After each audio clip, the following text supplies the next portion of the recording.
tu diorang tak habis-habis dengan statement marketing ni merugikan, tapi korang still juga hire kita orang. Lepas tu korang dah fed up, korang buang macam tu je. So korang anggap macam marketing ni sampah.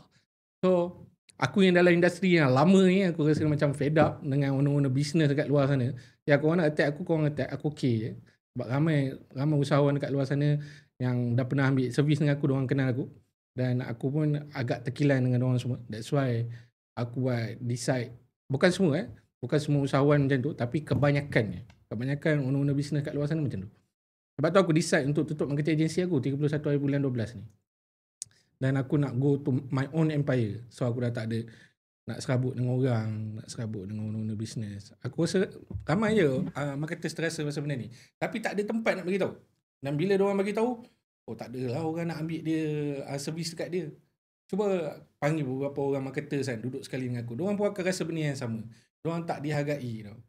Macam contoh kau bagi payment pun 1,500. Marketers tu buat berjuta tapi kau bayar dia 1,500 je. Kau tak rasa ke dia macam fed up?